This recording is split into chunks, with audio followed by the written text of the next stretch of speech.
Cornelia de Lange is a rare malformation syndrome that affects 1 in 10,000 people and affects boys and girls equally.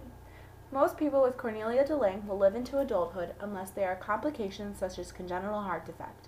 There are 2 subtypes of Cornelia de Lange syndrome, classical and mild. Most cases of Cornelia de Lange have a sporadic cause, meaning there is nothing a parent did to cause the syndrome. Most diagnoses are dependent on the pattern of malformations, particularly from the distinctive facial features and extreme slowed growth and development. Children with Cornelia de Lange are usually small at birth and they remain small for the rest of their lives.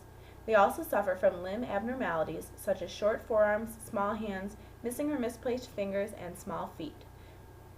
Distinctive facial features include a small neck, neat arched pencil-like eyebrows, thin lips, nostrils that point up, a small chin, a cleft palate, a long philtrum, which is the space between the nose and the mouth, a small head referred to as microcephaly, and excessive body hair.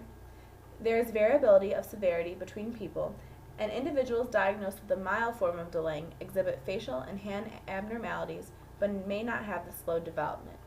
Diagnosis often cannot be done at birth because many of the features become more noticeable with time. People with Cornelia de Lange have varying degrees of cognitive delays. The classical subtype is often severely cognitively disabled, while the mild subtype has borderline to mild cognitive disability. Some children with Cornelia de Lange may exhibit behaviors seen often in autism spectrum disorders, such as not wanting physical contact, and behaviors that are self-stimulating, such as rocking. Gross motor development, like crawling, walking, and running, are also delayed. The mild subtype learn to walk between 1 to 2 years, but the classical type learn to walk between 2 to 5 years.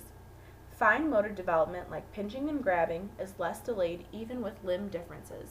Gastroesophageal reflux, or GERD, affects over 90% of people with Cornelia de Lange. This leads to difficulty eating, swallowing, and digesting food.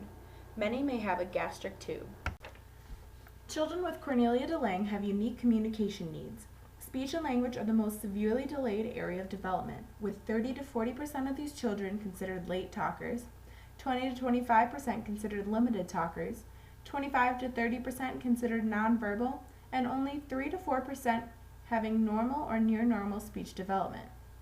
Children in the classical subtype are mostly nonverbal, but can benefit from alternative and augmentative communication strategies, such as the use of a speech-generating device or sign language for both functional and social communication.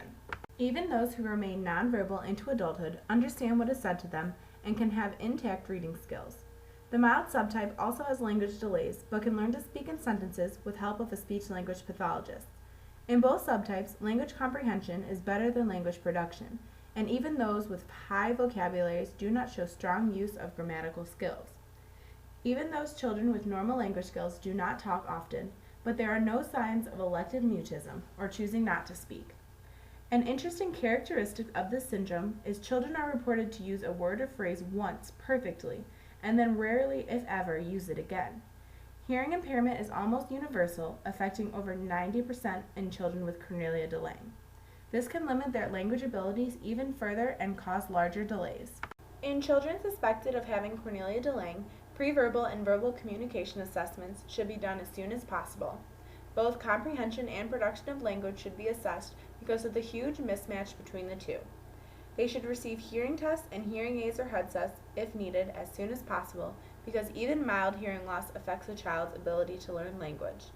Communication intervention with an early intervention speech-language pathologist should begin as soon as possible after the diagnosis, because speech and language are the most delayed area for these children. Parents of children with Cornelia de Lange should speak to their children as if they are expecting a response and should speak in grammatically correct sentences. Gestures and sign language are encouraged to help with communication, as even typically developing children gesture before they speak. If parents and speech-language pathologists decide augmentative and alternative communication would be best for the child, many factors must be considered, such as their cognitive levels, motor abilities, and language comprehension skills. Although they may learn at a different rate, children with Cornelia de Lange will continue to learn all their lives and therefore should be continued to be taught. Children from bilingual homes should receive intervention in both languages, and parents should speak in the language they are fluent in to the child. Parents looking for support should contact Cornelia de Lange Syndrome Foundation, which is an international support group run by parents. For more information, check out the following resources.